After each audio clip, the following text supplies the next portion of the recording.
o Bruno Carlos, que foi teu assessor, eu acho, né, Gabriel? Foi meu estagiário lá na promotoria. Bom, então o doutor Gabriel Fontana, ele foi promotor aqui em Cachoeira do Sul, né? Nós estreitamos um contato e tentamos implementar uma APAC aqui em Cachoeira, né? Um novo modelo de sistema prisional de cumprimento de pena. Andamos o que foi possível, fizemos diversas ações, trouxemos pessoas especializadas lá de Minas Gerais, fomos ao governo do estado, fomos à prefeitura, enfim, andamos o que foi possível, mas as questões são difíceis, né? Falta grana, falta dinheiro para o estado também. Então a gente foi andando até onde foi possível. Atualmente a nossa PAC está aqui de molho. Quem sabe no futuro a gente consegue fomentar, fazer que ela ande, que vá além. Também quero cumprimentar aqui o Homero, né, meu irmão, que está aqui presente. E então o doutor Gabriel também é um entusiasta da APAC, como eu também, como forma de ressocialização, como forma de cumprimento de pena.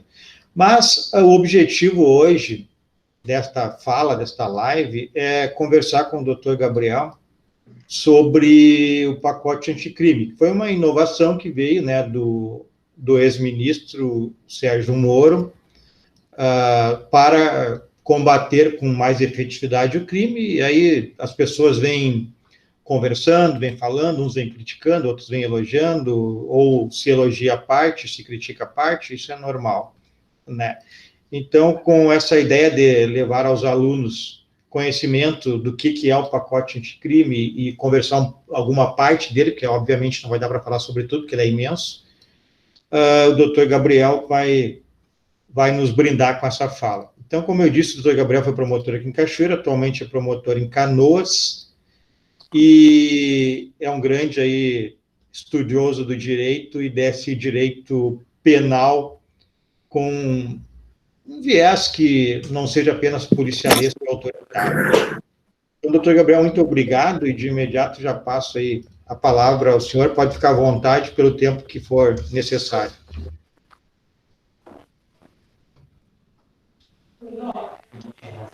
Certo, João, muito obrigado. Para quem não me conhece, meu nome é Gabriel Fontana, eu estou promotor de justiça há 6 anos e passei 2 anos e meio trabalhando na cidade de Cachoeira do Sul, na promotoria do júri atualmente, e aproximadamente 1 ano trabalho na promotoria criminal de Canoas. A minha trajetória profissional, ela foi toda feita na área criminal, é a área que eu sempre tive predileção, sempre gostei de pesquisar, sempre gostei de estudar, e é a área que eu sempre gostei de trabalhar também. Eu te cumprimento, João, e na tua pessoa cumprimento os demais professores que estão aqui presentes. Tu és um amigo de ideais, eu classifico assim, uma pessoa com quem eu compartilho uma série de visões de mundo e de crenças. Nós encontramos os nossos caminhos nessa trajetória da APAC, que foi uma trajetória bastante interessante, não conseguimos levar até hoje, né, um presídio humanizado para a cidade de Cachoeira do Sul, mas desse caminho nós fizemos muitos amigos e evoluímos também bastante no pensamento da sociedade em relação ao que é o cumprimento de pena e a importância do cumprimento de pena para uma segurança pública melhor para todo cidadão. Trabalhar com sensibilidade na área do direito criminal é algo que não é a regra, João. A gente tem que falar as coisas como elas têm que ser ditas, né? A gente sabe que trabalhar com direito criminal de uma maneira simplificada é algo muito fácil, né? Trabalhar apenas numa linha garantista ou apenas numa linha punitivista é algo muito simples. O difícil é fazer o direito criminal funcionar. E quando nós queremos fazer o direito criminal funcionar, nós vivemos contradições diárias. Para quem trabalha na área, que trabalhou durante muito tempo na Polícia Civil, a gente vive contradição diária, não é fácil. A gente tem que se equilibrar, observando todos os direitos de todos os acusados em processos criminais, nunca transigindo com a presunção de inocência, mas, ao mesmo tempo, não sendo ingênuo com a criminalidade e garantindo a proteção da sociedade. O direito criminal, ele é uma arma extremamente eficaz e bem utilizada para a vida da sociedade, e é isso que nós tentamos fazer e continuaremos tentando fazer no nosso trabalho. Eu dou um abraço em todos os presentes aqui também, o pessoal da academia. Eu gosto muito de poder conversar com vocês, porque vocês nos ajudam na nossa atividade diária, que é a vida prática, né? Decidir da melhor maneira possível o destino de um cidadão que cometeu um delito, e isso acaba sendo muito mais fácil quando nós temos um arcabouço teórico. Quem nos traz o arcabouço teórico é a academia. Eu vejo também aqui, quero fazer um cumprimento muito especial para o Bruno, para o Michel, que foram meus estagiários, enquanto eu militei no Tribunal do Júri de Cachoeira, também para o Maurício, meu assessor. Tudo bom, Maurício? Para mim é muito bom estar falando com vocês. Eu tenho saudade do tempo que eu vivi em Cachoeira do Sul, tenho saudade das pessoas aí de Cachoeira do Sul, e hoje é uma oportunidade também de matar um pouquinho dessa saudade. Nesse momento nós estamos todos isolados em casa, ou semi-isolados em casa, então eu te agradeço essa oportunidade também, João, no dia de hoje. Eu vou tentar tratar do tema da maneira mais neutra possível, João. Eu não quero usar esse local de fala para tentar colocar os meus pontos de vista sobre os pontos de vista dos demais, tá? Eu vou tentar ser o mais neutro possível. Obviamente, eu vou ter que me posicionar em alguns temas, né? Porque alguns temas são bastante polêmicos e demandam um posicionamento, mas eu vou tentar buscar uma neutralidade para passar o que foram as alterações do pacote anticrime. Me desculpem alguma imprecisão que eu venha cometer, o tema é novo, eu tenho trabalhado uma série de áreas que envolvem o pacote anticrime, mas algumas áreas ainda não entraram em vigência e eu ainda não tenho a experiência diária de trabalhar com elas. Portanto, me desculpem alguma imprecisão e, sem mais delongas, vamos ao tema. Nós temos aqui o pacote anticrime, na verdade, ele é o início de duas leis que foram sugeridas por dois ministros da Justiça diferentes, né? Nós tivemos o ministro Alexandre de Moraes, atual ministro do Supremo Tribunal Federal, que enviou ao Congresso um pacote de legislações penais, e tivemos o ministro Sérgio Moro, atualmente na advocacia privada, que enviou também um pacote sugerindo alterações na área do direito criminal. Essas duas iniciativas legislativas passaram por amplo debate no Congresso Nacional, e algumas partes foram retiradas, outras partes foram acrescentadas pelo Parlamento Brasileiro, tendo ido à sanção ou veto da presidência. A maior parte foi sancionada, houveram alguns vetos também, e, por fim, ainda houve o ajuizamento de algumas ações de inconstitucionalidade no Supremo Tribunal Federal, que levaram ao projeto anticrime, o pacote anticrime, a estar uma parte em plena vigência e outra parte com sua vigência atualmente suspensa, tá? Por ter sido feito a tantas mãos, o pacote anticrime, ele é uma mistura de dois mundos. Por um lado, ele endurece penas, ele complica progressões de regime, ele limita livramentos condicionais e ele aumenta o rol de crimes hediondos, diminuindo algumas possibilidades de prescrição. Então, ele endurece o direito criminal. Ele aumenta o volume de pessoas que vão ser presas e permanecer presas.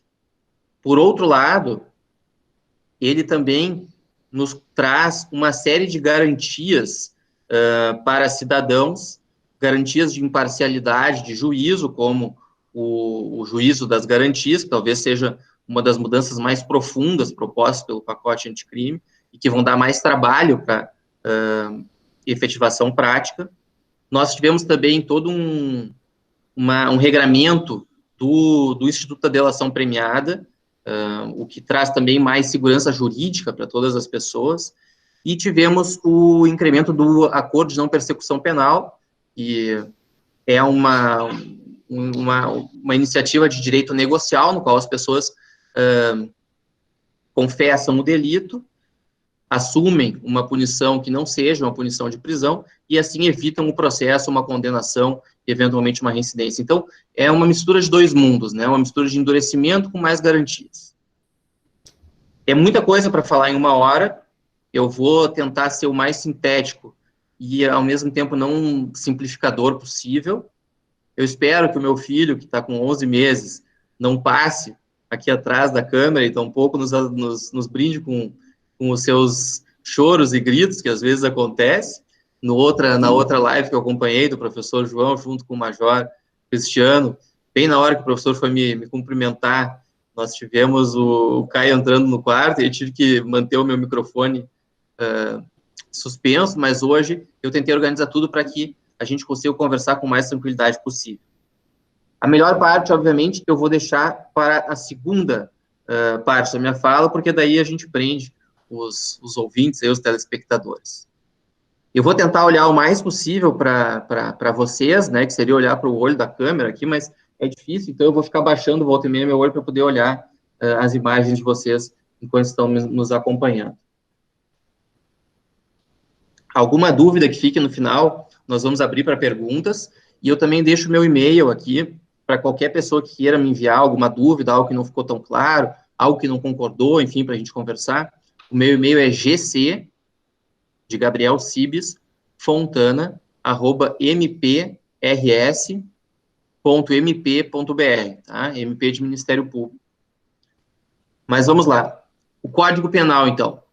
E as medidas no Código Penal, nós vamos dividir em 3. Código Penal, Código de Processo Penal e legislação extravagante. E provavelmente na legislação extravagante nós não vamos conseguir entrar, mas se nós vencermos o Código Penal e as alterações do Código de Processo, eu me darei bastante por satisfeito. Mas as alterações do Código Penal, então, elas visam quase todas um endurecimento no cumprimento de pena. Há mais tempo de pena, mais tempo no regime fechado, mais crimes hediondos e menos possibilidade de prescrição. Nós tivemos, então, a primeira alteração foi bastante profunda, que é o aumento do tempo de cumprimento de pena máximo que cada pessoa pode se sujeitar. Então, nós tínhamos um limite de cumprimento de pena de 30 anos e esse limite passou a ser de 40 anos. Isso vale também para o limite de pena, para o limite de cumprimento de medidas de segurança, de acordo com o entendimento do Supremo Tribunal Federal. Nós tivemos uma segunda alteração também, de bastante envergadura, no Instituto do Livramento Condicional. Não houve mudança nos requisitos objetivos do livramento, continua-se tendo de cumprir 1/3 quando se for primário de bons antecedentes, metade quando se for primário de bons antecedentes num crime comum, metade quando se estiver frente a um indivíduo reincidente que tenha cometido um crime comum, 2/3 do cumprimento de pena quando houver cometido crime hediondo, e não há direito a livramento condicional. Existe uma polêmica e uma decisão do Supremo em relação a isso, mas a regra é que não há direito a livramento condicional quando se está à frente de um criminoso que tenha cometido crime hediondo de forma reiterada, né, um reincidente específico. O que alterou foi o requisito subjetivo. Atualmente, se o indivíduo comete uma falta grave no cumprimento da pena, enquanto está no regime fechado, em semiaberto ou no aberto, ele pode progredir, ele pode receber o livramento condicional normalmente.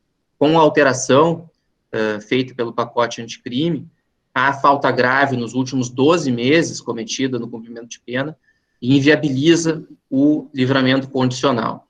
Falta grave mais comum é a posse de drogas, a posse do telefone celular dentro do presídio, eventualmente se envolver em alguma situação de briga interna. Então, caso tenha alguma falha nos últimos 12 meses, o indivíduo não vai poder receber o livramento condicional, independente de já ter o prazo, independente de ostentar, de ter trabalhado, de ter reparado dano, esses outros requisitos que foram mantidos. Tá?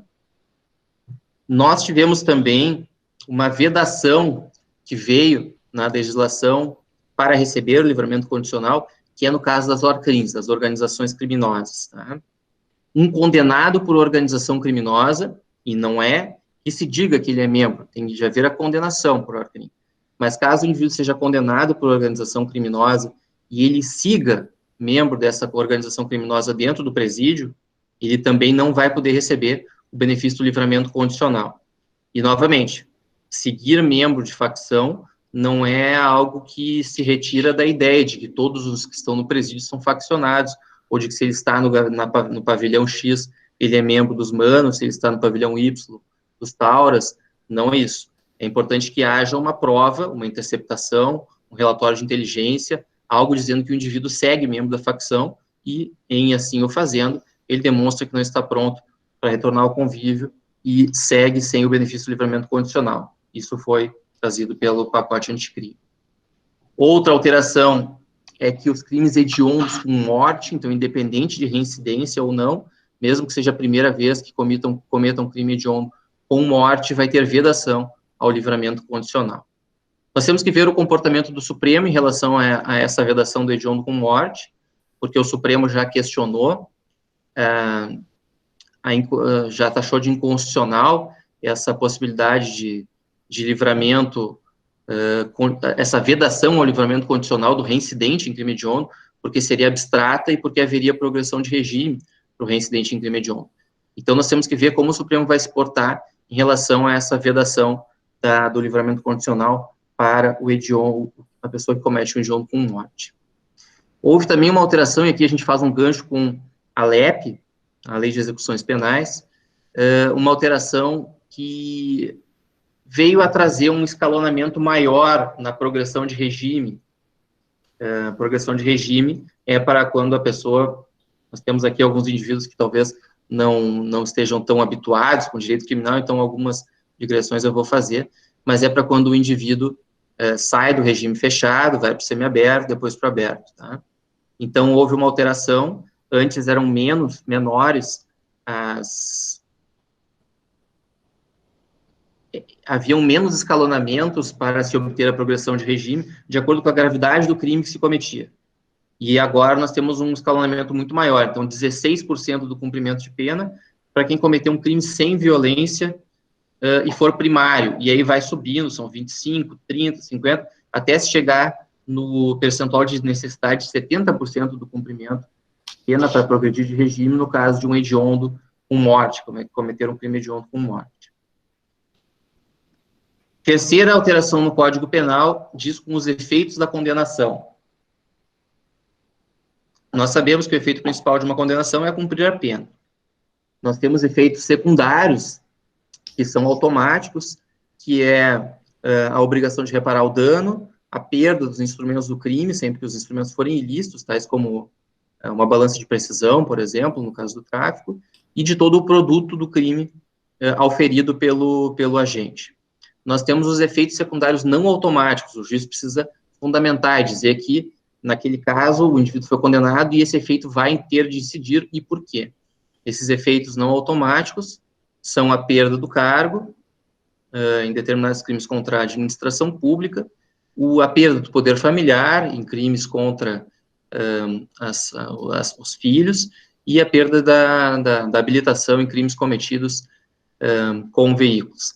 E aí a novidade que o pacote anticrime trouxe é um novo efeito não automático, que o juiz precisa fundamentar para que incida caso necessário, que é o perdimento de bens, quando os bens daquele indivíduo, eles são incompatíveis com seus rendimentos.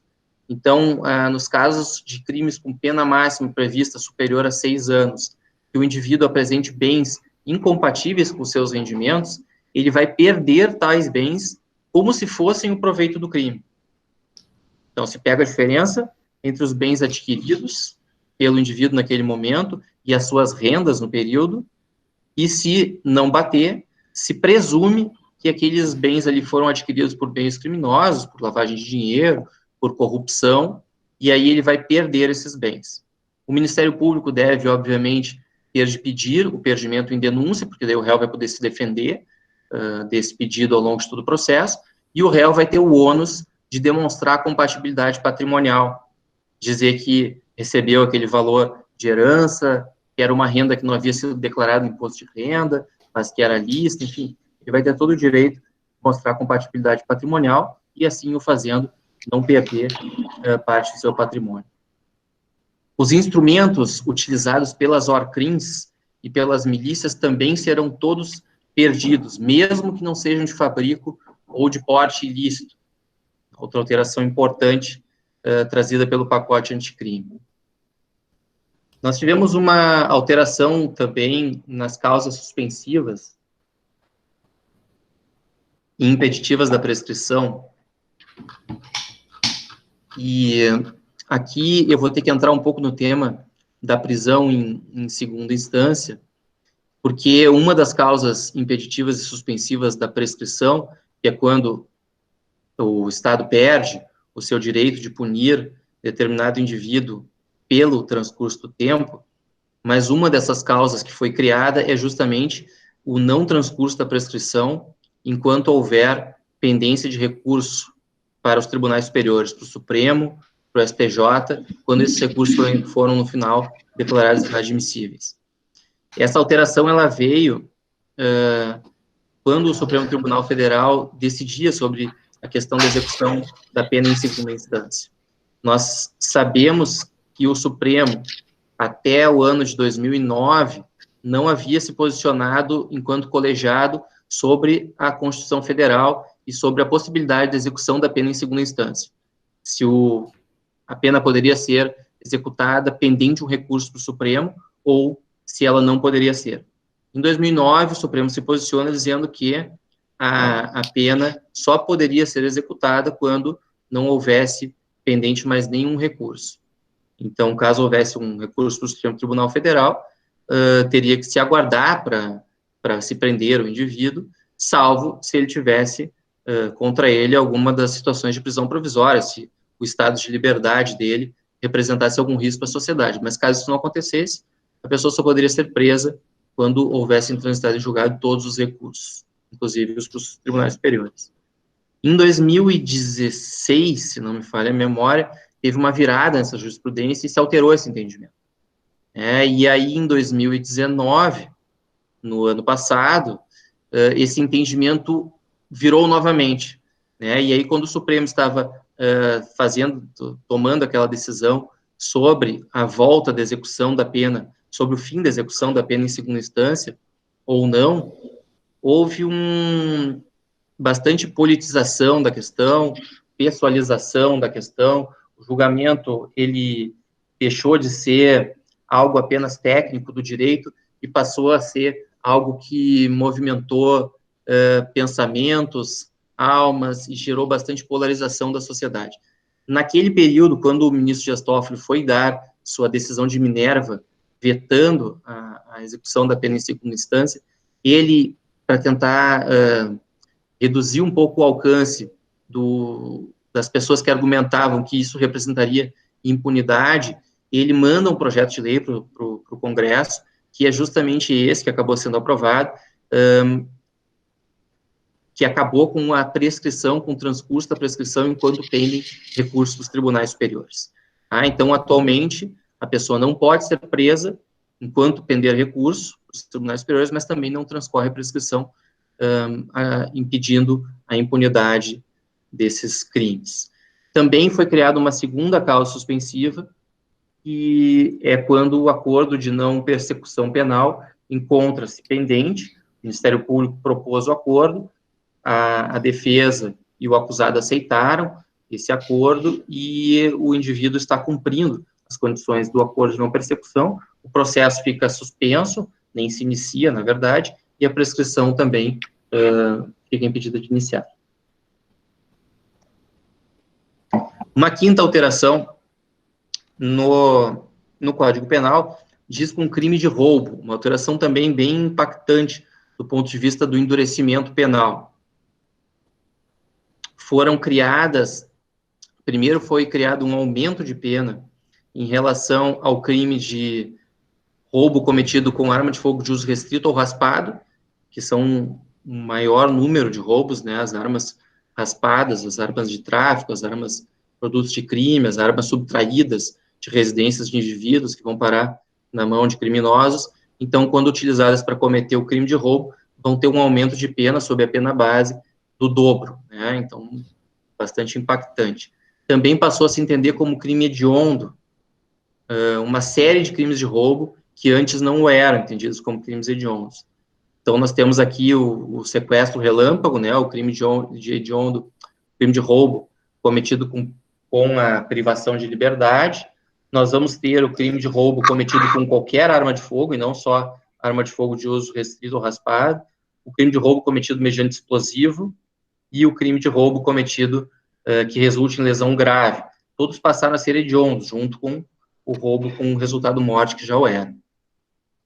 Isso é mais um passo também numa concepção um tanto patrimonialista que o nosso Código Penal sempre teve, né? Eu que militei no júri, me incomodava, às vezes, me revoltava, porque as penas para os crimes contra a vida, elas são mais baixas, muitas vezes, do que as penas para os crimes contra o patrimônio. Então, uma tentativa de se tirar a vida de alguém, às vezes recebe uma pena de 4 anos, 5 anos, e um roubo recebe uma pena de 10. Então, é algo bastante incongruente, né? Algo um pouco desproporcional. Mas, enfim, essas alterações vieram a acontecer. Também voltou a majorante do uso da arma branca, né? Nós tínhamos, historicamente, sempre uma majorante para quando se utilizava uma arma branca para cometer o roubo, um aumento de pena, né? Majorante significa aumento de pena, para quando se utilizava uma arma branca para cometer o roubo, mas por uma barbeiragem, um descuido legislativo, quando se tentou aumentar a pena para quem cometesse roubo com arma ou roubo com explosão, se retirou o inciso que previa que aumentava-se a pena quando se cometesse um roubo com uso de arma, era só assim que dizia no inciso, e aí se entendia a arma branca e a arma de fogo. Então se retirou aquele inciso e se colocou um outro só falando da arma de fogo e dos explosivos, o que gerou uma abolitio criminis sobre o uso da arma branca, e todos os indivíduos que haviam sido condenados por roubos majorados com arma branca tiveram as suas penas revistas e reduzidas, né, porque a abolitio criminis tem que aproveitar a todos. Agora, quando volta, então, esse uso da majorante da arma branca, obviamente isso não vai se aplicar aos indivíduos que estavam lá atrás, porque não pode prejudicar aqueles que já tiveram condenação anterior à lei. Mas de agora em diante, então temos esse aumento de 1/3 de novo da arma branca. Fazendo um link aqui com a lei de crimes hediondos, também passaram a ser tidos como hediondos pelo pacote anticrime o furto com explosão. O objetivo é acertar as quadrilhas que fazem o assalto a banco, né, explodem o caixa eletrônico para levá-lo.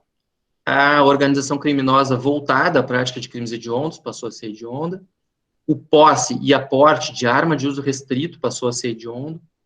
E houve também, aí num caminho inverso, mas trazendo segurança jurídica, porque já era uma praxe pela jurisprudência, houve a colocação na lei do dispositivo de que o tráfico privilegiado passa a não ser, não era por entendimento jurisprudencial, mas ele fica agora na lei, claramente como não hediondo o tráfico privilegiado.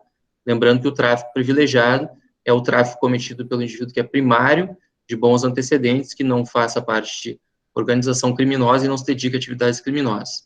O tráfico comum é aqui equiparado a hediondo. Então, uma alteração aí para deixar claro que o tráfico privilegiado não é hediondo. Sexta alteração no Código Penal é um aumento de pena para o crime de concussão, e aqui também foi para trazer um pouco mais de proporcionalidade, porque o crime de concussão é o funcionário público que exige uma vantagem indevida, e a pena para o funcionário público que exigia uma vantagem indevida era menor do que a pena para o funcionário público que aceitava uma vantagem indevida, né, a corrupção. E aí aqui um aumento de pena para trazer maior coerência entre os institutos penais. Sétima alteração no Código Penal, no Instituto da Legítima Defesa, uma regra adicionada que diz o seguinte: também está em legítima defesa o agente de segurança pública que repele agressão ou risco de agressão à vítima mantida refém durante a prática de crimes. Então, também está em legítima defesa o agente de segurança que repele a agressão à vítima mantida refém durante a prática de crimes. É uma alteração legislativa que não adiciona muito, porque, na verdade, esse agente da segurança que acabava atingindo o criminoso que mantinha alguém refém, ele já agia em legítima defesa de outrem, né? Então, caía na regra genérica da legítima defesa, mas foi adicionado. Oitava alteração legislativa foi a alteração da execução da pena de multa. Quando temos crimes patrimoniais, se fixa uma pena corporal e uma pena de multa. Antes dessa alteração legal do pacote anticrime, essa pena de multa, ela era cobrada pela Procuradoria da Fazenda Pública e mediante inscrição de dívida ativa.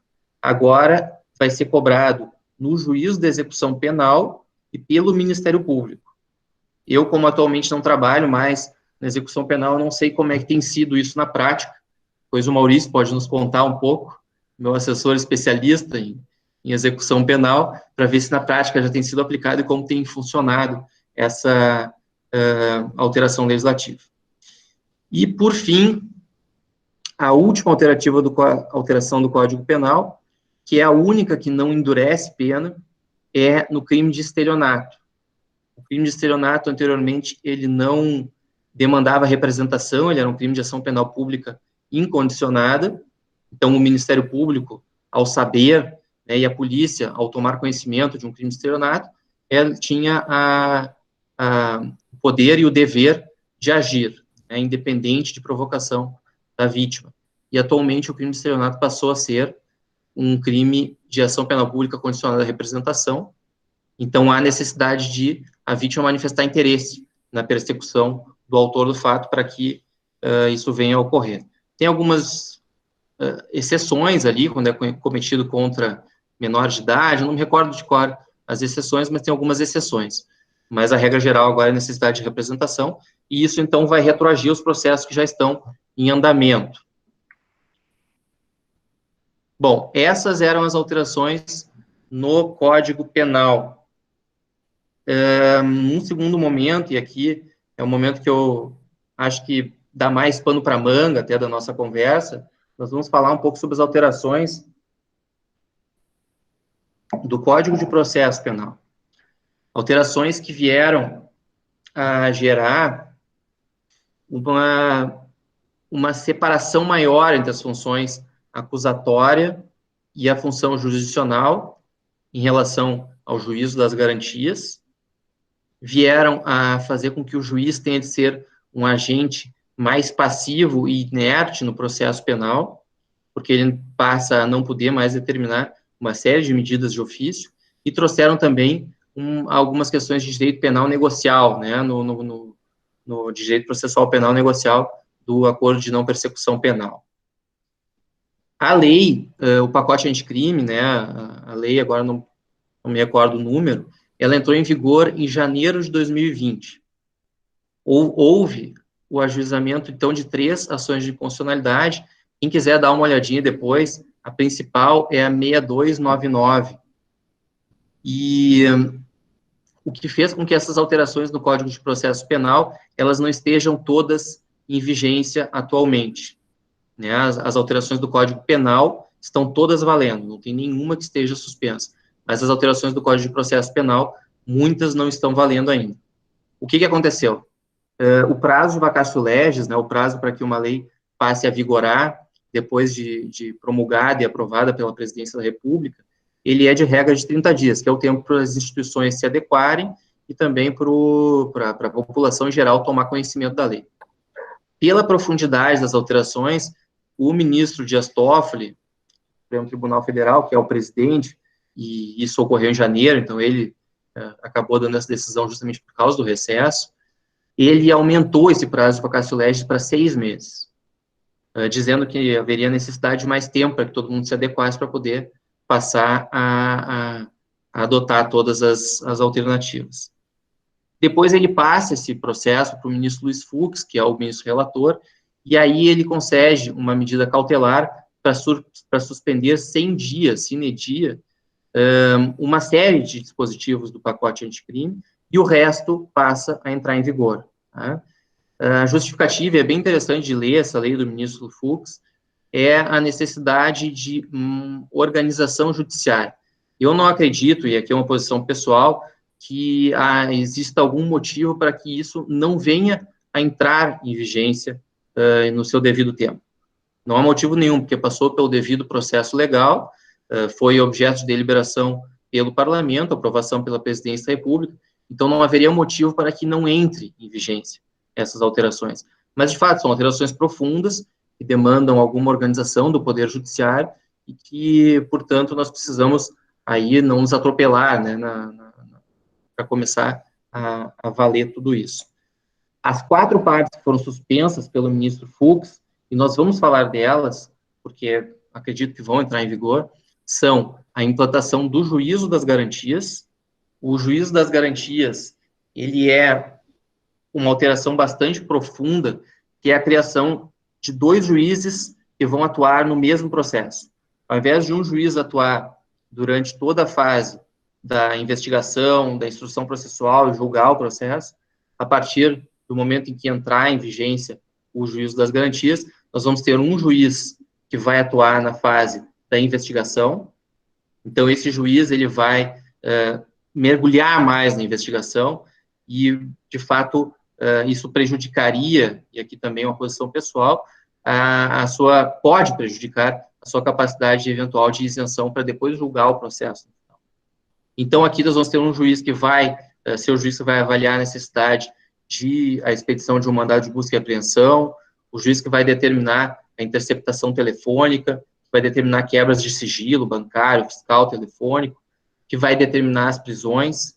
Este juiz ele vai atuar durante toda a investigação e ele vai atuar até o momento do recebimento da denúncia. A ele quem recebe a denúncia.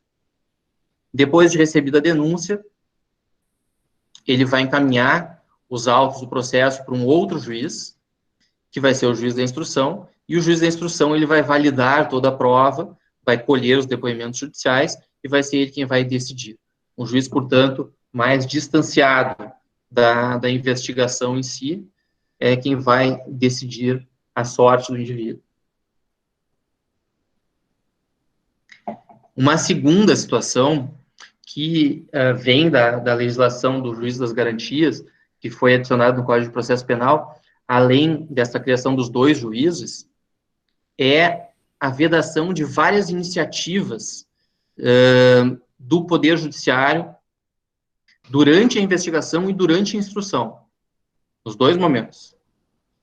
A lei diz, são vedadas iniciativas do juiz na fase da investigação e a substituição da atuação probatória do órgão acusador na instrução. Então, aqui um menor protagonismo do juiz.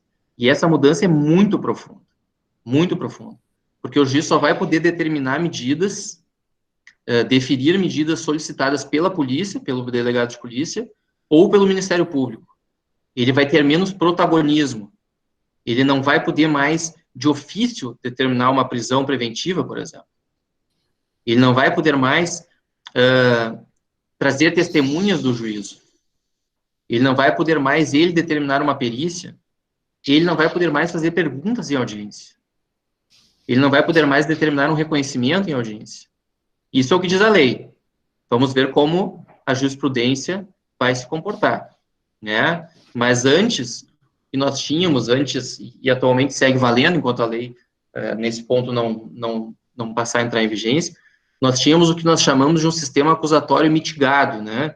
A gente tem o sistema inquisitorial, que é um sistema arcaico, né? Um sistema aplicado na época da Idade Média, que era a mistura das figuras do órgão acusador e do órgão jurisdicional. Então, lá, quando determinadas pessoas tinham interesse de prender determinado indivíduo, era algo muito simples, sem direito de defesa, e essa mistura da figura do órgão acusador com o órgão jurisdicional era muito nefasta, levando a julgamentos, obviamente, injustos, né? Então, se passa com o progresso, né, se passa a adotar um sistema acusatório, na qual de um lado está o promotor de justiça, que faz a acusação, e de outro lado está o Poder Judiciário, que vai julgar o caso. No Brasil, nós adotávamos, até então, e segue assim enquanto não começar a valer, um sistema acusatório mitigado, porque o Poder Judiciário ele podia determinar de ofício algumas medidas, como e aqui o Código de Processo Penal tinha previsões, como determinar diligências para dirimir dúvida durante o processo penal, artigo 156, diligências imprescindíveis no 404, ou ainda complementar a inquisição das testemunhas no 212. Tá? Todos esses dispositivos, eles não foram revogados pelo pacote anticrime. A pergunta é, teriam sido revogados tacitamente, porque ele não combina com o restante do que foi aprovado? Na minha opinião, sim. Eles teriam sido revogados tacitamente, e a partir da vigência, quando entrar em vigência, o juiz não poderá mais trazer testemunhos de juízo, não poderá mais ele determinar uma perícia, não poderá mais fazer perguntas em audiência, e não poderá determinar um reconhecimento. Eu estou trabalhando, como eu disse, atualmente em Canoas, na promotoria criminal, e eu trabalho com duas varas diferentes. Eu tenho um dos juízes com quem eu trabalho, ele já adota essa sistemática. Então, o Ministério Público ele tem de levar toda a prova. Né? O juiz ele não se miscui na produção de prova nenhuma, e depois ele tem, sim, o dever de julgar. Eu andei pesquisando, e para alguns doutrinadores, como o meu colega de profissão, Ricardo Andriucci, procurador de justiça de Minas Gerais, se não me engano, também ele entende que teriam sido revogados tacitamente. Alguns doutrinadores, como o Auri Lopes, que a gente conhece bem, também teriam entendido pela revogação tácita desses dispositivos. Tá? As atribuições do juízo das garantias, quando ele começar a existir. Ele vai receber o auto de prisão em flagrante, a comunicação da prisão, ele vai fazer a audiência de custódia no prazo de 24 horas. Existe um dispositivo trazido pelo pacote anticrime que diz que, em não sendo feita a custódia em 24 horas, a prisão é tida como ilegal e o indivíduo tem que ser solto. Esse dispositivo ele está suspenso também pelo ministro Fux. Então, o juízo das garantias, atualmente os juízes normais, eles têm o dever de fazer a custódia em 24 horas, mas caso não seja feito, isso não leva à ilegalidade do flagrante, da prisão, e não leva necessariamente a uma soltura. A gente tem que entender a importância dessa suspensão desse dispositivo por hora, porque pela dificuldade de estrutura judiciária, infelizmente não se tem conseguido fazer sempre as audiências de custódia em 24 horas. Eu respeito e valorizo, e sou dos defensores da audiência de custódia. Acho que é importante, conhecendo algumas dificuldades que nós já enfrentamos no Brasil, né, a gente sabe que, e aqui eu cumprimento, eu vejo que entrou aqui o Major Cristiano Marconato, né, acompanhei a tua fala na semana passada, e eu gostei muito da tua fala naquela semana, porque nós sabemos que no Brasil nós temos de lidar com uma série de problemas, né, uma criminalidade de alta envergadura, mas também nós temos de lidar com violência policial, infelizmente. E a audiência de custódia, ela vem para tentar combater esse mal, e uma sociedade sem violência policial é uma sociedade melhor. Então, a importância da audiência de custódia, e é importante que ela seja realizada de uma forma célere, para que, se houve alguma ilegalidade, isso possa ser constatado pelo promotor de justiça, pelo juiz, tomadas as medidas cabíveis. Isso até é uma forma de respeitar os policiais que fazem um bom trabalho, né, porque às vezes eles ficam estigmatizados por um trabalho ruim feito pela minoria. Então, a importância. Essa audiência pode ser feita por videoconferência, né? Isso foi uma possibilidade para tentar viabilizar que ela seja realizada mais próximo do flagrante. Na audiência de custódia, o juízo das garantias, ele vai analisar o flagrante, vai relaxar a prisão, caso o flagrante tenha sido ilegal, vai converter ela em preventiva ou conceder a liberdade, dependendo do caso, vai conceder a liberdade com ou sem fiança, também dependendo do caso, e fixar ali medidas cautelares diversas da prisão, caso seja necessário. Ele pode pedir o juízo das garantias a qualquer tempo para ver o preso, né? E aqui não só falando de custódia, a qualquer tempo durante toda a investigação para ver o preso, para verificar eventualmente alguma lesão nele, também é um dispositivo trazido pelo pacote anticrime.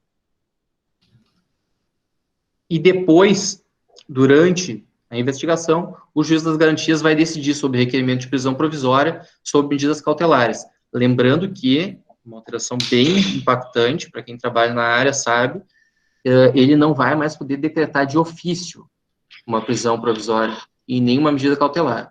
Ele, de ofício, só vai poder revogar a prisão decretada, substituir ela por outras medidas, ou voltar a decretá-la. Mas o primeiro pedido tem que vir da polícia ou do Ministério Público. As prisões terão de ser reavaliadas a cada 90 dias pelo Poder Judiciário, e o meu juiz, a gente brinca, a gente tem eu tenho um juiz de bolso, né, o Roberto, ele já faz isso, ele avalia a cada 90 dias a necessidade da prisão, para verificar se subsistem os requisitos. O juiz das garantias vai decidir sobre requerimento de produção antecipada de provas urgentes, ele vai determinar, caso tenha dúvida, houver alguma fundada necessidade, o trancamento do inquérito policial. Como eu disse, ele vai decidir sobre mandado de busca, quebra de sigilo, interceptação telefônica, vai decidir sobre homologação ou não do acordo de não persecução penal e sobre a homologação ou não de colaboração premiada. E ele deve zelar também para que o preso não seja exposto à imprensa durante momentos de, enfim, de prisão, de algemas. E a última função do juiz das garantias é decidir sobre o recebimento das denúncias ou da queixa, tá? Nos termos do artigo 399. E aqui vai vir uma polêmica, eu não vou entrar nessa polêmica, mas depois vocês podem conversar aí com os professores, ou até me questionar por e-mail, porque ele diz decidir sobre o recebimento da denúncia nos termos do 399. Então, a polêmica é, ele recebe a denúncia e manda para o juiz da instrução, ou ele recebe, manda citar, recebe a resposta à acusação, analisa se não é caso de absolvição sumária e só depois manda para o juízo da instrução. A postura majoritária é que é essa segunda, né, que ele manda citar, vem a resposta, vê se não é caso de absolvição sumária e que depois ele manda para o juiz da instrução, porque isso é o que diz o artigo 399 que vem na lei. Então, mais uma questão para a jurisprudência se posicionar. A competência do juízo das garantias é sobre todas as infrações penais, à exceção das infrações de menor potencial ofensivo, que vão para o juizado especial criminal, e lá não vai ter juízo das garantias. E também uma situação bem importante é que os autos que compõem a matéria do juízo das garantias, eles vão ficar numa secretaria própria. Então, nós vamos ter que passar a ter 2 secretarias em cada vara. Numa secretaria, vai ser a secretaria do juízo das garantias, que o juízo da instrução não vai ter acesso, e a outra vai ser a secretaria do juízo da instrução. Porque o juiz da instrução ele não vai ter acesso ao inquérito policial. Isso é o que diz a lei. Ele só vai ter acesso às provas antecipadas ou às irrepetíveis, né? Um laudo, algo que não possa ser repetido em juízo, validado em juízo, isso ele vai ter acesso. Mas ele não vai ter acesso ao inquérito policial, ao depoimento prestado pela pessoa lá na delegacia de polícia, ele só vai ter, isso vai ficar acautelado no cartório do juízo das garantias. As partes vão poder ter acesso, até para poder fazer suas perguntas em audiência, né? Eu vou poder ter acesso, a defesa vai poder ter acesso, e para poder fazer as perguntas em audiência, para poder exercer a acusação e a defesa, mas o juiz não vai ter acesso àqueles autos que estão acautelados ali. Caso haja só um juízo na comarca, a tendência é que o juízo da comarca, nessas comarcas que tem vara única, ele passe a ser o juiz das garantias e o juiz da comarca contígua passe a ser o juiz da instrução. Mas isso também tudo vai ter que ser organizado na prática. Vejam o impacto que isso tem sobre a organização judiciária, né? É algo de muito vulto, não é algo que se faz mesmo em 30 dias, sob pena de se fazer mal feito. Bom, em relação ao juízo das garantias, eram essas as alterações. Há também uma alteração envolvendo a aplicação no Brasil da teoria da descontaminação do julgado, que está sendo adotada no artigo 157 do Código de Processo, que diz o seguinte: o juiz que viu a prova ilegal, e aqui nós vamos estar falando do juiz da instrução, ele não pode mais julgar o feito. Isso também está suspenso atualmente. Tá? Assim como o juiz das garantias, a teoria da descontaminação do julgado, ela está suspensa, mas tendência que entre em vigor. Então, quando o juiz ele lá se depara, é juntado uma prova ilícita, atualmente o juiz manda desentranhar a prova ilícita e segue a vida, segue o baile, segue julgando o feito. Mas a gente sabe que o juiz ele não vai conseguir desentranhar, eventualmente, aquela prova ilícita da cabeça dele, né? Porque o que já se viu, uma mente que se abre uma ideia nova, ela não se fecha mais. Então, aqui, o juiz que conheceu dessa prova ilegal, ele vai ter que se dar por suspeito e outro juiz vai julgar o feito. Terceira alteração no Código de Processo Penal, que também está suspensa, é a forma de arquivamento do inquérito policial. Aqui, buscando mais protagonismo do Ministério Público na função acusatória, o legislador ele tirou a regra antiga que dizia que o Ministério Público ele pedia ao judiciário o arquivamento. Então, foi feita toda a investigação, chegou para mim, para o promotor de justiça, eu avalio se não é caso de pedir novas diligências, se não é caso de oferecer denúncia, e caso eu entenda que não tem prova de autoria e materialidade, peço o arquivamento. Vai para o Poder Judiciário, e o juiz é quem determina o arquivamento atualmente.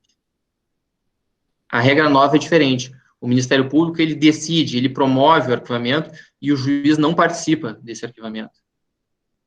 Caso haja, e para evitar que um promotor de justiça tenha um poder exagerado e possa arquivar um indivíduo isoladamente sem um contrapeso, sem alguma forma de revisão, sem alguma forma de controle, a legislação ela determina que o promotor de justiça, após determinar o arquivamento de um inquérito policial, quando não haja prova, ele mande para uma instância revisional dentro do próprio Ministério Público. E aqui também está suspenso, porque nós temos que criar essa instância revisional, que pode ser o Conselho Nacional do MP, superior do Ministério Público, pode ser o Colégio de Procuradores, ou pode ser uma instância nova, mas tem que ser criado justamente para poder ter essa revisão da conduta do promotor de justiça que decidiu arquivar. Caso a instância revisional entenda que o promotor de justiça arquivou indevidamente, a instância revisional vai designar um promotor de justiça para ofertar a denúncia, e esse promotor de justiça vai ser uma longa-manos, como atualmente é do procurador-geral, e vai ser obrigado a oferecer essa denúncia. Então, o juiz ele sai de cena nesse momento aqui, e o Ministério Público atua de uma maneira mais preponderante. As partes do Código de Processo Penal que foram suspensas são essas 4 que eu falei: a implantação do juiz das garantias, a alteração do juízo sentenciante que conheceu da prova ilícita, a liberação da prisão pela não realização da audiência de custódia em 24 horas e a alteração do procedimento de arquivamento do inquérito policial. A alteração que está valendo, e que também é uma alteração bastante grande, é o acordo de não persecução penal. Isso nós já começamos a fazer na prática. Ainda está um pouco complicado por causa do momento da pandemia, porque envolve realização de audiências, e eu estou tentando começar a fazer por videoconferência, mas não é uma coisa tão simples, porque algumas pessoas não têm o acesso à ferramenta. Mas o acordo de não persecução penal, o que ele é? Ele é uma importação do direito anglo-saxão, da common law, da lei não escrita, para o nosso regramento processual penal brasileiro, que é um regramento de direito continental. Ele é uma negociação feita pelo Ministério Público e pela defesa. Se marca uma audiência entre promotor de justiça, acusado e investigado, sem a presença do juiz. Essa audiência vai acontecer no Ministério Público, ou por videoconferência, mas nas dependências do Ministério Público. Nessa audiência, vão se negociar termos, importante que não seja um caso de arquivamento. O promotor de justiça ele tem que ter clareza e respeito intelectual para não ofertar um acordo de não persecução penal quando fosse um caso de arquivamento, né? Porque não tem prova, tem que arquivar. Mas caso haja prova para a denúncia, o Ministério Público, então, intima a defesa, intima o acusado, se faz uma reunião na sede do Ministério Público e lá vai se negociar os termos do acordo. O acusado tem de ter confessado, admitido a prática do delito. Tá? Não adianta só ele ter confessado na delegacia de polícia. Ele pode ter ou não confessado na delegacia de polícia, mas depois ele tem de confessar no Ministério Público perante o promotor de justiça para que o acordo possa valer. Ele só vai também poder ser oferecido pelo Ministério Público e negociado pelo MP nos crimes cometidos sem violência ou grave ameaça à pessoa e com uma pena mínima inferior a 4 anos. Então, aqui a gente tem vários crimes que vão ser parte de acordo de não persecução penal e aí, nesses casos, então, até eu me esqueci de dizer uma coisa que eu queria ter dito antes, o que acontece? Se faz essa audiência lá no MP, caso se chegue aos termos de um acordo que fique satisfatório para as duas partes, sociedade e acusado, não vai haver o oferecimento de denúncia. Então, não tem processo, né? Não tem prisão, não tem pena de prisão, não se pode negociar pena de prisão, né? Não vai haver processo, não vai haver pena de prisão, não vai haver uma condenação no final e o acusado não vai ser tratado como reincidente. Tá? Isso é o acordo de não persecução penal. Então, não se oferece a denúncia. Crime sem violência, pena mínima de até 4 anos. Então, está entrando vários crimes nisso. Né? A posse de arma, furto, receptação, estelionato, alguns crimes que não entram, né, que vão ser os mais comuns de nós trabalharmos no processo, são tráfico, roubo, homicídio, né, todos os crimes cometidos com violência, mas é uma alteração bastante profunda que vai acontecer na nossa vida diária, né, vão ser muito mais audiências no Ministério Público negociando do que audiências judiciais, eventualmente. E só vai poder ser aplicado para acusados primários. Tá? O reincidente não vai receber o acordo de não persecução penal. É uma iniciativa que vem para tentar nos trazer um pouco de desafogo das varas judiciais.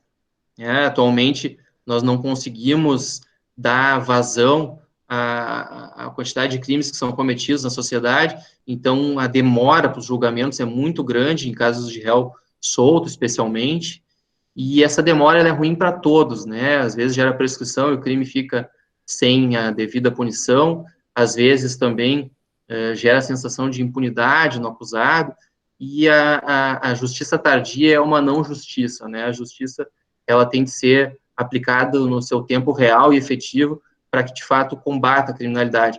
Então, o afogo, né, a sobrecarga nas varas criminais, ela tem sido muito complicada para quem quer, de fato, fazer com que o direito criminal funcione. E aí o acordo de não persecução penal, na minha opinião, ele vem para o bem, porque ele não pega, primeiro, ele não pega crimes com muita gravidade, seria complicado ficar negociando crimes de muita gravidade, como existe nos Estados Unidos, com o plea bargain, mas ele pega crimes sem violência ou grave ameaça, de réus primários, que confessaram, e nesse sentido, ele também não gera condenação, a pessoa não vai presa quando fizer esse acordo. Me parece ser uma iniciativa bastante interessante. Se a pessoa não vai presa, então qual é a sanção que eu posso negociar, que o promotor de justiça pode negociar com o acusado? Reparação do dano, restituição do bem subtraído, renúncia a qualquer instrumento ou produto do crime, proveito do crime, pena de prestação de serviço à comunidade, que são as mais comuns. Em geral, essa pena de prestação de serviço à comunidade vai ter o prazo da PPL, né, da pena de privação de liberdade prevista no delito. Aqui a gente vai ter que sempre fazer um cálculo para conseguir chegar no quantum de horas de PSC, isso está previsto na lei. É possível também apresentar uma pena de prestação pecuniária ou outra condição por prazo determinado que se negocia ali. Não vai se aplicar o acordo de não persecução penal quando a pessoa for reincidente ou criminoso habitual, crimes com violência, crimes com pena acima de 4 anos, no âmbito da violência familiar ou doméstica, contra a mulher, num crime cometido em razão do sexo, e também quando ele já tiver recebido a transação, a suspensão ou o acordo de não persecução penal nos 5 anos anteriores ao fato, tá? A ideia aqui é pegar bem aquele indivíduo que de fato é o marinheiro de primeira viagem, né? A formalização vai por escrito, assinado, nós fazemos a reunião no Ministério Público, mandamos depois para o Poder Judiciário. É importante que o Poder Judiciário vai ter que fazer uma nova audiência com a defesa e com o acusado. Não há, pela lei, a necessidade da presença do promotor de justiça nessa audiência homologatória do acordo de não persecução, mas pode ser positivo o promotor estar lá, caso tenha necessidade de negociar alguma cláusula no último momento, surge alguma dúvida, mas não há necessidade de presença do promotor de justiça pela lei, nessa audiência homologatória. O juiz que, quando entender a ideia dessa audiência no Poder Judiciário, é justamente ver se não houve nenhuma cláusula abusiva ou se não há uma cláusula insuficiente no acordo. Aí, se o juiz não concordar, ele vai recusar e vai mandar o acordo de volta para o Ministério Público, vai ter que renegociar e pedir nova homologação. Então, aqui há a participação do juiz nesse segundo momento. Se o acusado descumprir o acordo de não persecução penal, não vai ter corrido a prescrição durante o acordo e se oferece denúncia, segue o processo, segue o baile, ele vai responder ao processo, pode vir a ser condenado ou não. O acordo de não persecução penal, ele é uma iniciativa, então, como eu disse, do direito anglo-saxão, ele não gera reincidência, não gera condenação, e ele só consta nos antecedentes para vedar oferecimento nos 5 anos seguintes de novo acordo. Ele não gera nenhuma outra repercussão sobre o indivíduo. Eu vou parar por aqui nas alterações. Nós tivemos alteração, e aqui eu só vou citar para quem quiser ir atrás depois, na questão do tribunal do júri. Tá? A gente tem agora a possibilidade de uma prisão em primeira instância no tribunal do júri, é o único caso de execução provisória da pena, que é quando o indivíduo é condenado no tribunal do júri a uma pena acima de 15 anos, ele, mesmo recorrendo, a apelação não tem efeito suspensivo. Nós tivemos alteração na cadeia de custódia da prova, na prisão preventiva, nas regras da organização criminosa, na legislação envolvendo infiltração policial, na captação ambiental, na identificação criminal e na colaboração premiada. Nós tivemos alterações importantes na colaboração premiada, alterações que vieram a trazer uma certeza maior para o rito da colaboração premiada. Antes era muito construído, né? Então, às vezes, os acordos violavam regras do próprio Código de Processo Penal, então se negociava ali o regime, não se colocava no fechado, o indivíduo era condenado a 40 anos, mas ia cumprir direto pena em regime domiciliar, enfim, tinha uma série de condições que eram contrárias ao Código de Processo Penal, e até muitas coisas por desconhecimento, faziam alguns acordos que acabavam violando a lei em alguns pontos, e agora a colaboração premiada ela passou a ser bem regradinha e consta tudo no código, na lei de colaboração premiada. João, eu agradeço, né, a atenção de todo o pessoal. Eu gostaria de colocar agora um pouco aqui, eu sei que tu está gravando, né, João, mas colocar um pouco aqui algumas percepções bem pessoais sobre o acordo, sobre o projeto de lei anticrime. Ele, por um lado, ele endurece, né, as penas, e algumas penas não necessitavam ser endurecidas, outras necessitavam, né? A gente sabe que eu, por visão pessoal, eu entendo que o problema da insegurança pública atual, ele não é um resultado de uma falta de penas duras, né? Ele é majoritariamente um resultado de uma falta de estrutura para uma polícia investigativa que pegue os crimes mais graves bem na hora que acontecem, né, de uma maneira mais efetiva. Ele é uma falta de estrutura penitenciária, porque nós temos uma escola de crime, né, dentro dos presídios, e nós não estamos ressocializando indivíduos, né, dentro das penitenciárias. Então, na minha opinião, o endurecimento de pena, ele não vai solucionar, né? Se ele é bom ou ruim, depende do caso. Alguns crimes, de fato, precisavam ser endurecidos, outros não, mas me parece que é um pouco tapar o sol com a peneira, né? Nós temos que falar sobre os problemas mais reais, nós temos que dar mais condições de policiamento na rua, nós temos que dar mais condição de investigação, nós temos que melhorar o cumprimento de pena para ressocializar mais indivíduos, e essas coisas não fizeram parte do pacote anticrime, né? Então, às vezes a gente vende um projeto de lei como uma solução para todos os males, e o projeto de lei não vai ser uma solução para todos os males, nós precisamos de estrutura. E aqui eu preciso deixar esse recado para todos os presentes, que é uma opinião pessoal sobre o que eu vejo. Eu fiz mais uns apontamentos finais.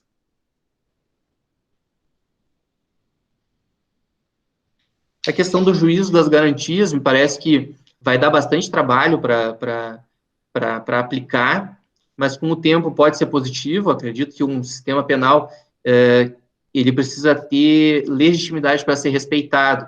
Então, quanto mais nós tivermos um poder judiciário isento, neutro e afastado da função acusatória que é do Ministério Público, melhor. Então, um juízo que trabalha ali na investigação, ele tem uma tendência maior a poder se contaminar, não é que isso aconteça sempre, aliás, acho que é na minoria, a maior parte dos juízes vão conseguir manter a neutralidade, mas alguns podem se perder ali na investigação.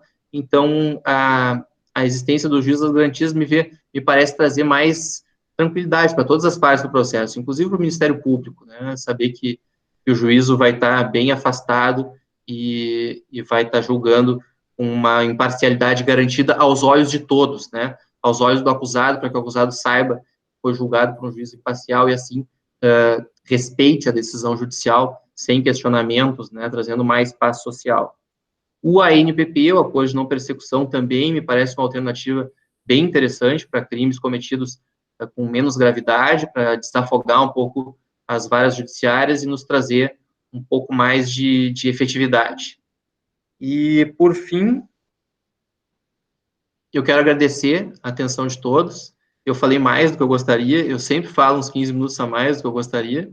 Lá no Tribunal do Júri eu falava sempre uma meia hora a mais do que eu gostaria. Mas eu estou satisfeito, assim, acho que eu consegui passear um pouco, sem simplificar os temas, que não eram poucos, são muitos. Eu me desculpo por qualquer imprecisão, posso ter cometido erros, aceito reparos, agradeço bastante a atenção e a oportunidade de estar conversando com vocês aqui, de estar vendo gente, mesmo que seja virtualmente. Tá ok, Gabriel. A gente pode abrir uma sessão de perguntas? Com certeza. Antes de passar para as perguntas, eu quero aqui saudar aí o Luiz e a Renata, lá do Ministério Público de Cachoeira do Sul, né, que estão prestigiando, trabalharam com o Dr. Gabriel. Saudar também o Major Marconato, que esteve semana passada conversando com nossos alunos, é Major da Brigada Militar e professor na Unisc. O professor Lino também está na sala, minha saudação. Tudo bom, Lino? Vou, então, orientar quem quiser fazer perguntas, tranquilamente, pode abrir o microfone e fazer as perguntas. Eu vou... Tudo bem, Gabriel? Prazer em revê-lo, ainda que de forma remota. Vai fazer que nem sala de aula, professor. Levanta a mão aí quando a gente quiser falar, não? Isso aí. Eu inicio, então, com a sessão de perguntas e já passo. Eu fiquei pensando, doutor Gabriel, na questão... Eu ia lhe perguntar da não persecução penal nos crimes de corrupção, etc., mas eu vou fazer uma pergunta, acho que tem mais pessoas querendo trabalhar um pouquinho diferente. Por exemplo, um crime qualquer em que não haja muitas provas, possivelmente o indivíduo seria absolvido. E o indivíduo, a gente sabe que ele não tem a condição de entendimento processual adequada, e se seu advogado também não for um bom advogado, especialista, e aí agora nossos alunos estão nos ouvindo, então se preparem. Nesse caso, não poderia haver a forçação pelo Ministério Público para propor um acordo quando possivelmente seria caso de absolvição, porque nós temos esse instituto que eu acho um pouco estranho, mas existe, chamado de denúncia pró-sociedade. Não entraria nessa mesma situação e não acarretaria um cumprimento de algo que possivelmente não ocorreria depois? João, está falhando um pouco mas eu entendi a pergunta. É perfeita a pergunta, na verdade, ela é o centro. Quando eu fiquei sabendo que havia um acordo de não persecução penal previsto, estão me ouvindo? Sim, te ouvindo. É que todo mundo ficou parado aqui agora. Estamos te ouvindo. Tá. Mas quando eu vi que havia a previsão do acordo de não persecução penal no pacote, me causou um estranhamento no primeiro momento, porque, de fato, eu me preocupo com essa questão da forçação, me preocupo com uma defesa insuficiente, que não consiga representar bem o acusado naquele local.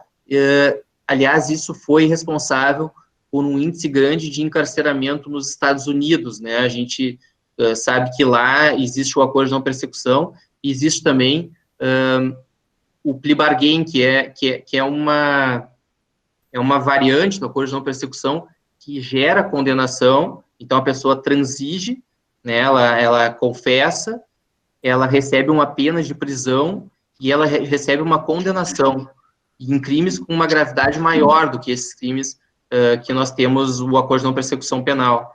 Então, lá, justamente por ter uma abrangência muito maior, o direito penal, processual penal negocial, se gerou um aumento grande de encarceramento. E aí, quando veio para cá a coisa do acordo de não persecução, me gerou esse estranhamento inicial. Mas, como ele é aplicado para menos casos, né, ele é aplicado para crimes sem violência ou grave ameaça, ele é aplicado para crimes com a pena mínima até 4 anos, e ele não gera uma pena de prisão, não tem como o indivíduo ser preso nessa negociação, e não gera condenação e reincidência, me parece que é menos preocupante essa tua dúvida. Mas, de fato, a defesa insuficiente e um promotor de justiça irresponsável podem gerar uma situação bombástica, né? E não pode, né, acontecer de se oferecer um acordo de não persecução penal quando fosse caso de arquivamento. A gente tem que oferecer o acordo de não persecução penal quando o promotor de justiça entende que há provas para condenação e não provas para denúncia. Tem que se entender, o promotor, que há provas para condenação para oferecer o acordo de não persecução penal, senão a gente corre o risco de a pessoa aceitar por receio, né? A gente sabe, inclusive a gente vê, às vezes, as pessoas com receio na situação da suspensão condicional do processo. Eu aceito aqui, senão depois eu vou correr o risco de ser condenado. Então, a gente vê gente transigindo com coisas que eventualmente não quer. Isso não pode acontecer, né? Isso é algo que nós vamos ter que tentar evitar e vamos depender de muita boa vontade. Ok, eu tenho aqui uma fila já, o professor Lino pode usar a palavra, depois o Adriano. Só vou dar um recado antes que os alunos estão saindo. Amanhã nós temos uma outra atividade, né, dicas para estudo do exame da ordem, com o professor Marcelo Hugo da Rocha. Então, todos que estão aqui estão convidados. Em virtude de haver uma transferência, né, do exame de ordem, nós temos esse professor que é especialista, coach, Marcelo Hugo da Rocha, e amanhã ele estará dando dicas para manter os estudos para a OAB. Bom, professor Lino, então, pode usar a palavra.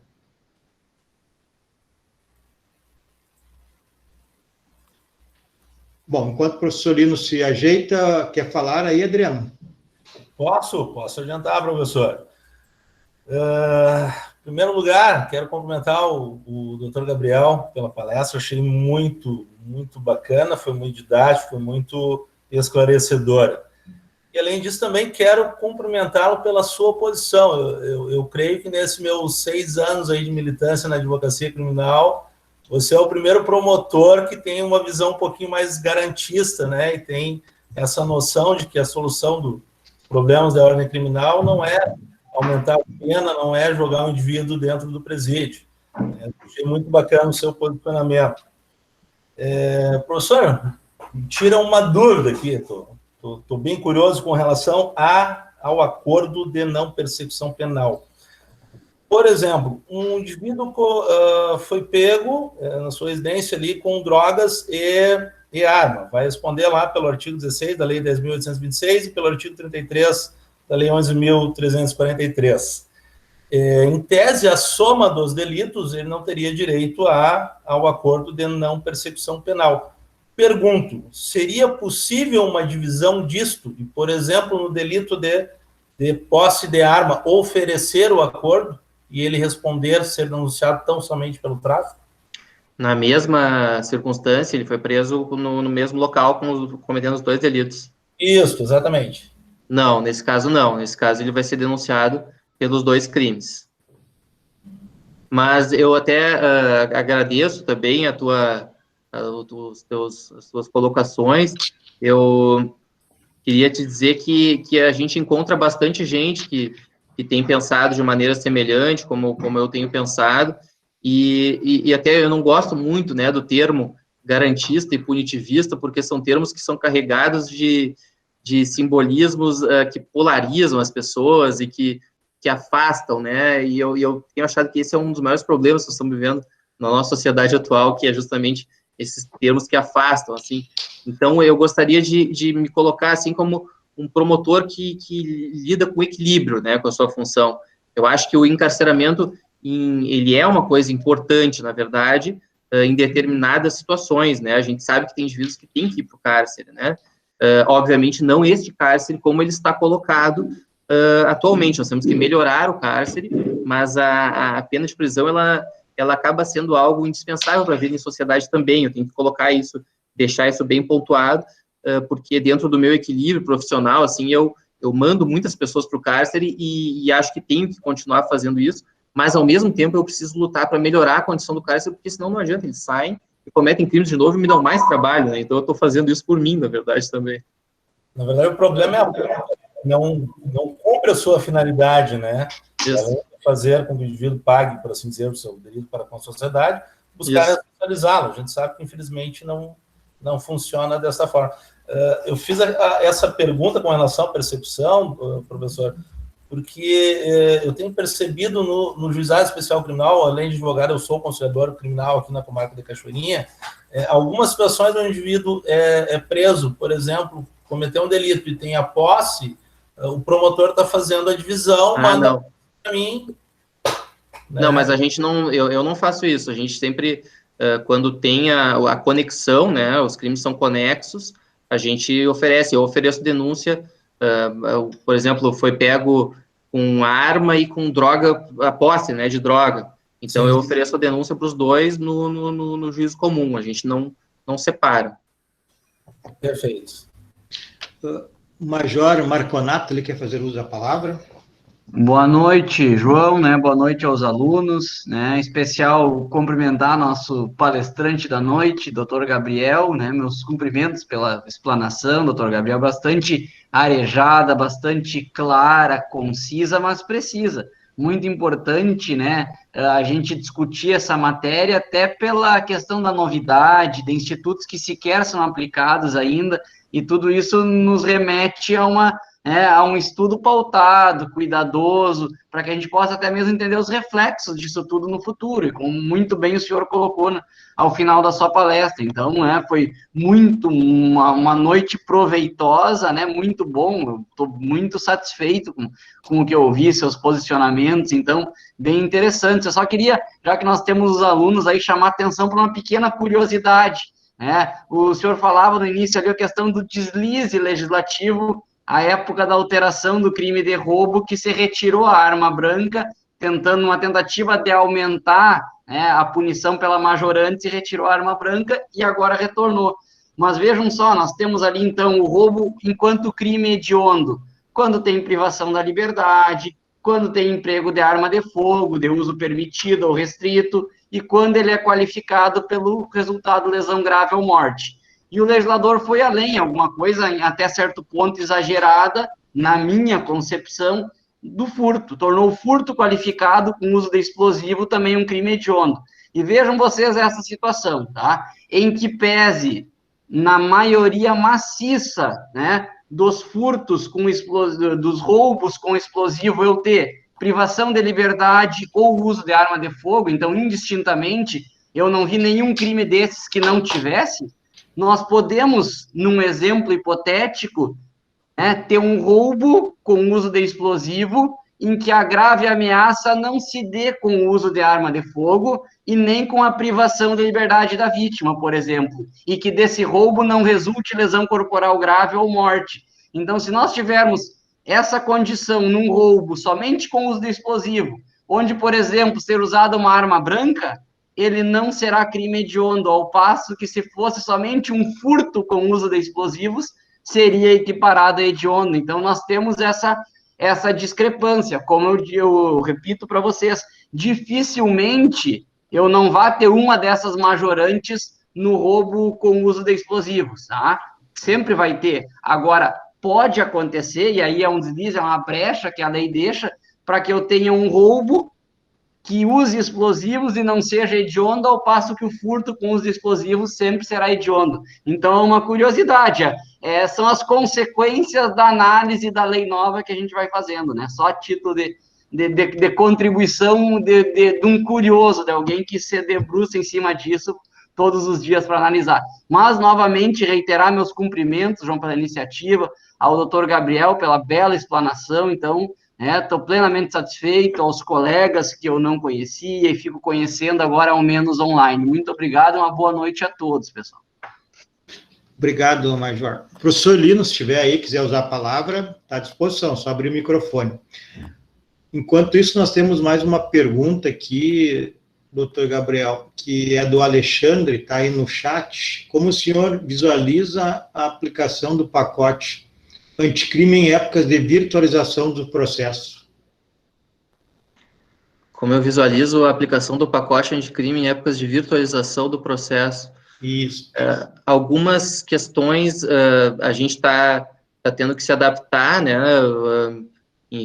Um exemplo é essa questão do acordo de não persecução penal, por exemplo. Eu estou tendo dificuldade de fazer os acordos porque eu estou tendo que fazer as audiências. Ah, não, mas virtualização do processo, ele diz processo eletrônico ou...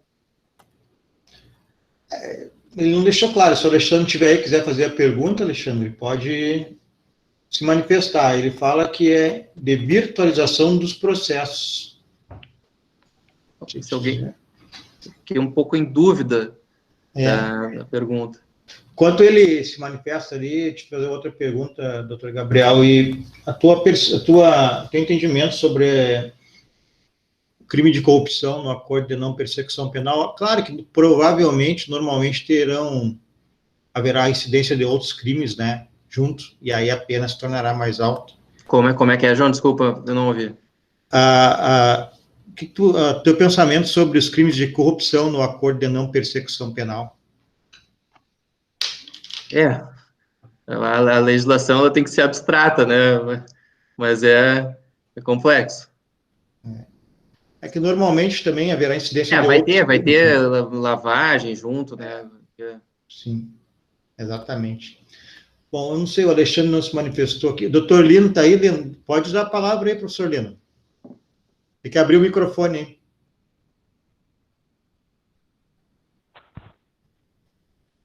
Certo? Pode falar. Ô, João, me ouve? Estamos te ouvindo. Pode falar. Eu vou cumprimentar o Gabriel. Cumprimentar o Gabriel, fazia tempo que eu não havia. E é sempre um prazer não só ver, mas como ouvi-lo. Tivemos diversos embates na vara do júri, mas todos eles pautados pelo respeito que fez com que eu ganhasse, doutor Gabriel, a minha admiração e o meu respeito. E eu gostaria de fazer uma pergunta, mais uma provocação, trocar uma ideia sobre. Eu acho que o juiz da garantia, ele veio de forma necessária.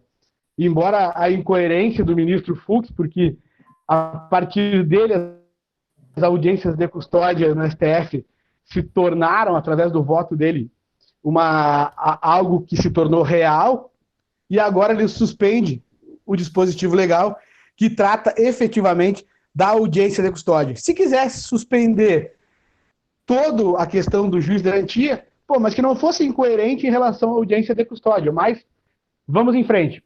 A minha pergunta é a seguinte: o juiz de garantia, na verdade, ele veio para buscar o quê? A não contaminação do juiz da investigação preliminar, da parte do inquérito inicial, que o juiz da instrução não se contamine efetivamente com a prova trazida lá pelo inquérito policial.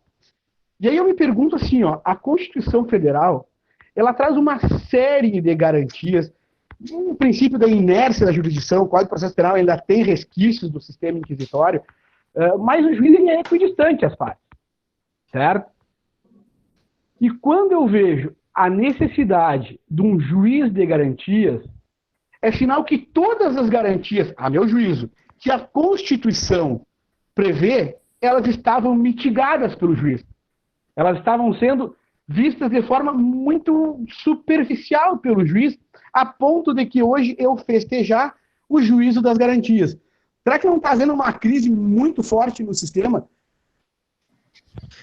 Talvez sim, talvez sim. Eu concordo contigo, eu também sou das pessoas que festejam o juízo das garantias. Nós estivemos sempre de lados opostos, né, nos processos penais que travamos aí nossas disputas, mas em relação à visão holística do sistema, me parece que nós temos uma concordância. Essas garantias, elas, em determinadas situações, e aqui eu quero pontuar bem que eu acredito que sejam a minoria, né, dos juízes, que acabavam prejudicando a atuação jurisdicional por ter atuado na fase da investigação. Mas como há essa minoria, a gente tem que extirpar isso, né, do nosso sistema, e me parece, inclusive, essa outra questão, que não é só a divisão dos dois juízes, mas o fato de o juiz não poder mais determinar várias medidas de ofício, isso me parece muito salutar. Eu tenho trabalhado com esse juiz que já adota essa lógica, me parece muito mais limpo, mais neutro, quando é o Ministério Público que tem que requisitar tudo o que quer de direito, né, e o juiz fica mais inerte, porque senão, às vezes, ele pode se complicar, né, se passar nessas situações. Gabriel, então, fazendo uma brincadeira, em Canoas o promotor não troca ideias com o juiz, então... Não. Uma questão, assim, que eu vejo... Fala, Lido. Pode falar, Lido.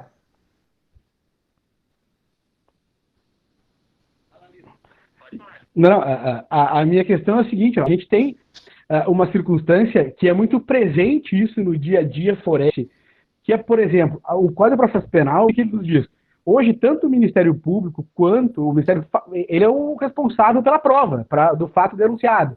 E ele que é quem inquire a sua testemunha sobre os fatos articulados na denúncia. E a defesa faz as perguntas que entende pertinentes à sua tese.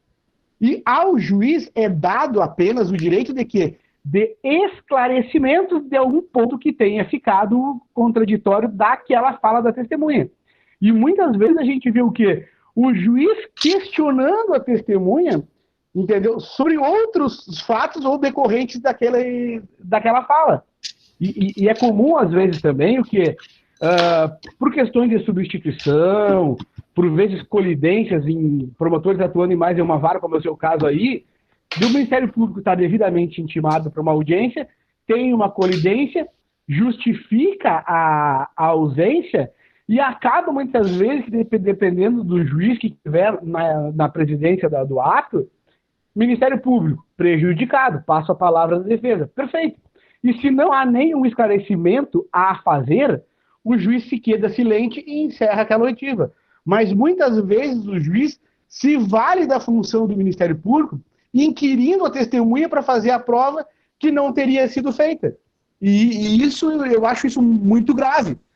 E é algo que o quê? Que mesmo com o juiz das garantias, isso tem chance de tornar a acontecer. Se a legislação for aplicada na sua maneira pura, como ela está prevista, o juízo não poderia mais fazer essas perguntas, e o Ministério Público teria que se fazer sempre presente, né, Lino? Isso é algo que o Ministério Público tem que assumir todas as suas responsabilidades, né, os seus deveres de fazer toda a prova, e eu acho que é isso que a alteração vai nos dar muito trabalho, vai nos dar muito mais trabalho, a gente vai ficar com um ônus muito maior, mas a gente não faz concurso para não ter ônus, né? Não, mas era isso. Obrigado, um abraço para ti também, viu? Tá, um abração aí, felicidades aí. Bem, pessoal, já estamos aí há mais de 1h30, então, se alguém tiver mais uma última pergunta, a gente abre aí depois. A pergunta do Alexandre... Não apareceu, acho que ele deve ter saído. Tá. E se alguém tem mais alguma pergunta, senão nós vamos encerrar, estamos 1h30 aí, o doutor Gabriel tem que dar atenção lá ao filho, lá de 11 meses, né, doutor Gabriel? Gente, obrigado, eu torno a dizer... Eu tenho saudade da época que morava em Cachoeira, eu e minha esposa, a gente lembra bastante aí da comarca, da cidade, eu saí daí por necessidades médicas, né, senão não teria saído, então para mim é bem bom tá matando um pouco a saudade de vocês, meus estagiários, meu assessor, o pessoal, e desejando para todos vocês aí que fiquem bem aí nesse período de pandemia e que depois a vida retorne e a gente possa ter os encontros presenciais de novo, né, João? Aí eu vou um dia aí conversar com vocês. Ótimo. Então, eu só quero finalizar agradecendo aí ao meu grupo de pesquisa que está ajudando a promover essas atividades que nós temos feito semanalmente, normalmente, e também agradecer especialmente a todos que estão participando, né, nossos alunos, os nossos ex-alunos, né, ao nosso convidado especial aqui, o Major Marconato, aos nossos professores aqui da UBRA, e especialmente, né, ao nosso palestrante, então, que sempre está disposto a colaborar conosco e dividir o seu conhecimento, né, e traz aquelas ideias que nós, não é porque nós entendemos adequadas, mas porque o que é contraposto às nossas ideias também é interessante para aprendermos e talvez até mudar de ideia. Mas são ideias frutos de pesquisa, frutos de estudo e não apenas de senso comum, de aplicação de lei. Então, isso acho que dá uma visão para os nossos alunos que eles necessitam. Eles vêm das suas casas, vêm de um mundo da TV, vêm do mundo do rádio, do mundo dos comentaristas de TV, e aí nós temos que mostrar outra realidade, né? Então, meu agradecimento aí a todos que participaram. Um abraço, uma boa noite a todos. Hein? Um abraço, boa noite. Boa noite, João. Um abraço, obrigado. Boa noite, Marconato. Boa noite, Lino. Boa noite. Professora Faena.